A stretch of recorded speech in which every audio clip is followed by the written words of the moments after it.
wabarakatuh. Kami dari kelompok 5 akan mempresentasikan tentang wawasan Nusantara dan ketahanan nasional.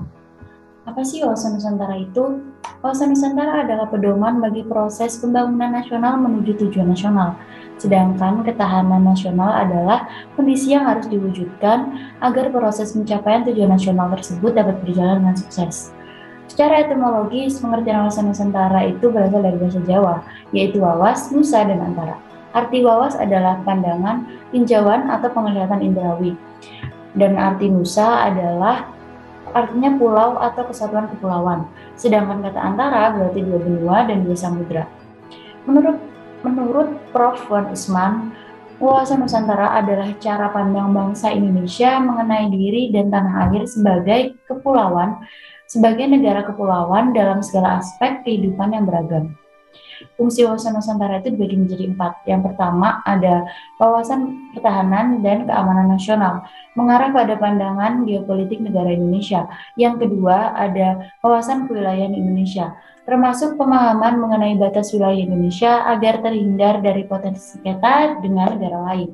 Yang ketiga ada wawasan pembangunan, dengan beberapa unsur di dalamnya seperti sosial politik, kesatuan politik, pertahanan, serta keamanan negara, ekonomi, dan sosial ekonomi. Yang terakhir atau yang keempat ada konsep ketahanan nasional. Konsep ketahanan nasional yang memegang peranan penting dalam perencanaan pembangunan, kewilayahan, serta pertahanan keamanan nasional.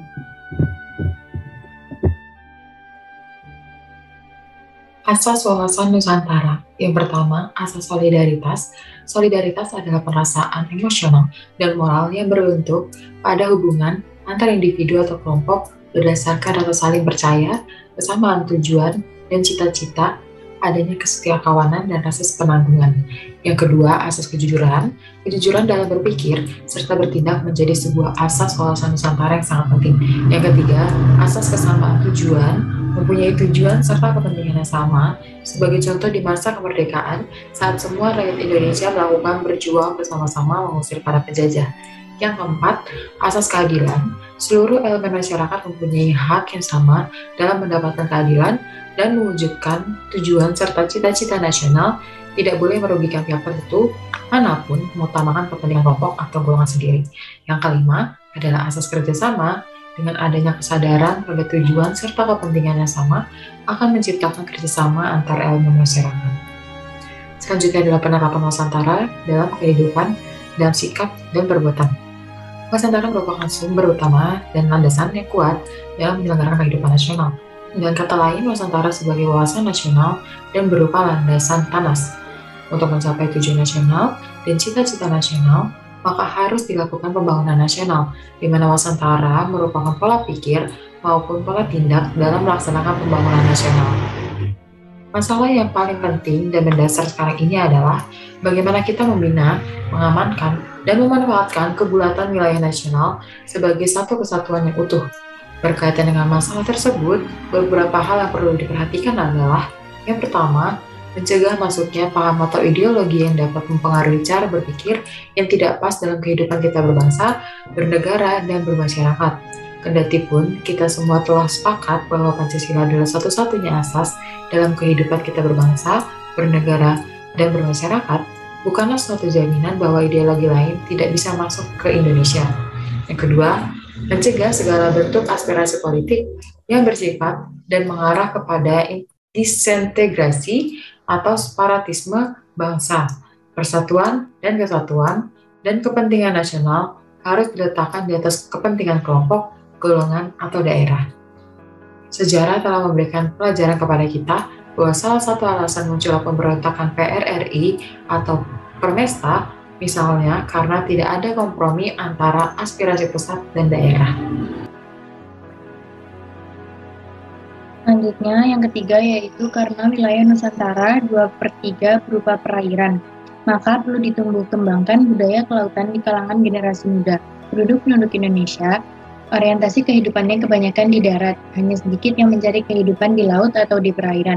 Padahal potensi kehidupan di darat dipastikan akan terus berkurang sehingga suatu saat tidak dapat memenuhi kebutuhan mayoritas rakyat Indonesia.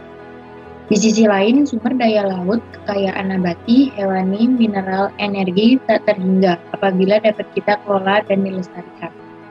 Yang keempat, yaitu bangsa Indonesia adalah bangsa yang majemuk yang diikat oleh semboyan Bhinneka Tunggal Ika. Kebinekaan itu merupakan kekayaan sekaligus sumber kerawanan. Masalah sara, suku, agama, ras, dan antar golongan atau aliran merupakan masalah yang sangat peka. Oleh karena itu, perlu ditumbuh kembangkan kepada seluruh masyarakat Indonesia kesadaran hidup berbangsa, bernegara, dan bermasyarakat, serta budaya toleransi. Yang kelima, yaitu negara Indonesia adalah negara hukum, bukan karena negara kekuasaan.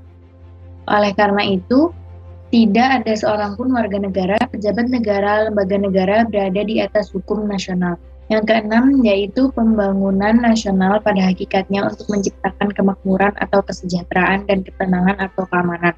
Sumber-sumber perekonomian harus dikelola sesuai dengan amanat pasal 33 Undang-Undang Dasar 1945. Tidak ada penguasaan atau dominasi sumber-sumber perekonomian oleh individu atau suatu kelompok masyarakat. Yang ketujuh, yaitu pejabat negara, pejabat pemerintah, dan birokrasi harus benar-benar berfungsi mengayomi dan melayani masyarakat, menciptakan pemerintahan dan birokrasi yang bersih dan berwibawa harus bersungguh-sungguh ditangani. Konsep abdi negara, abdi masyarakat harus benar-benar ditanamkan dan dihayati dan diamalkan. Selanjutnya yaitu ketahanan nasional. Apa itu ketahanan nasional? Ketahanan nasional adalah suatu kondisi ideal yang dimiliki oleh suatu negara dalam mengembangkan kekuatannya, sehingga bisa menghadapi berbagai macam ancaman yang datang mengganggu kelangsungan hidup bangsa, baik itu dari internal maupun eksternal. Konsepsi ketahanan nasional. Konsepsi ketahanan nasional merupakan sebuah pedoman yang digunakan untuk meningkatkan daya tahan bangsa dan mengembangkan kekuatan nasional dengan menggunakan pendekatan kesejahteraan tanpa melepaskan unsur keamanan di dalamnya. Pedoman yang digunakan dalam konsepsi ketahanan dasar nasional merupakan Astagatra. Astagatra merupakan suatu perangkat hubungan yang saling berkaitan dalam membentuk perilaku masyarakat.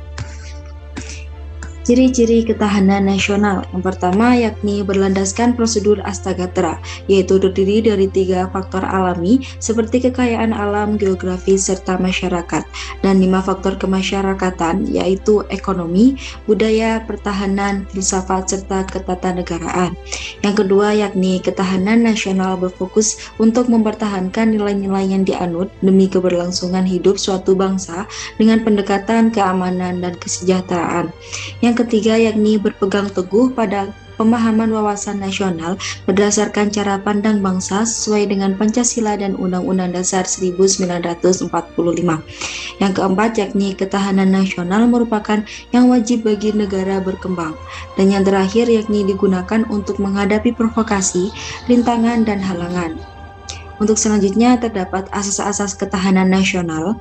Asas-asas ketahanan nasional merupakan pedoman yang berdasarkan nilai dan Pancasila, Undang-Undang 1945, dan wawasan Nusantara. Yang pertama yakni asas kesejahteraan dan ketentraman. Dengan adanya 2 aspek tersebut, suatu kehidupan nasional akan berlangsung dengan baik lagi, seperti yang telah dijelaskan sebelumnya dalam konsepsi ketahanan nasional, bahwa kesejahteraan dan ketentraman ini tidak bisa dipisahkan dan saling mengaruhi satu sama lain. Yang kedua yakni asas komprehensif integral. Asas ini berarti kondisi di mana kehidupan bangsa bisa harmonis, terpadu, seimbang, selaras, dan serasi. Yang ketiga yakni asas mawas ke dalam dan keluar. Asas mawas ke dalam bertujuan untuk menumbuhkan dan mengembangkan karakteristik, sifat, dan kehidupan nasional berdasarkan nilai otonomi untuk meningkatkan kemandirian bangsa. Sedangkan mawas keluar berarti suatu negara bisa mengantisipasi, melawan, dan menanggulangi dampak lingkungan luar negeri. Yang keempat yakni asas kekeluargaan. Asas kekeluargaan berarti suatu negara harus memiliki sikap dan jiwa yang adil, solidaritas, gotong royong, toleransi, dan tanggung jawab terhadap warga negaranya. Untuk selanjutnya terdapat unsur-unsur ketahanan nasional. Yang pertama yakni unsur Pancagatra. Pancagatra ini pada dasarnya berdasarkan hubungan antara manusia dengan Tuhan, manusia dengan sesama, manusia dengan alamnya, serta manusia dengan dirinya sendiri. Atas dasar itu ada 5 aspek yang bisa digunakan untuk mengembangkan kekuatan nasional ketika dihadapkan dengan ancaman, tantangan, hambatan, dan gangguan. Yang kedua yakni unsur ideologi. Ideologi ini merupakan filsafat hidup yang digunakan sebagai pedoman dalam mempertahankan kelangsungan hidup bangsa. Filsafat itu juga digunakan sebagai suatu dasar untuk mencapai tujuan dan cita-cita nasional. Selanjutnya yaitu fungsi ketahanan nasional. Ketahanan nasional ini tentunya memiliki berbagai fungsi untuk suatu bangsa, yaitu sebagai daya tangkal. Artinya ketahanan nasional untuk menangkal berbagai macam hal yang mengancam integritas dan identitas negara.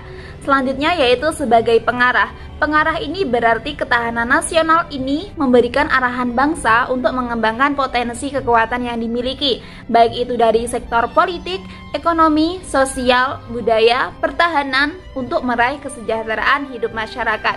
Kemudian sebagai pedoman dalam mempersatukan pola pikir, pola tindak, dan cara kerja intersektor. Artinya ketahanan nasional harus bisa membuat masyarakat hidup adil dan makmur lewat kebijakan yang dibuat oleh pemerintah. Kemudian tujuan dari ketahanan nasional.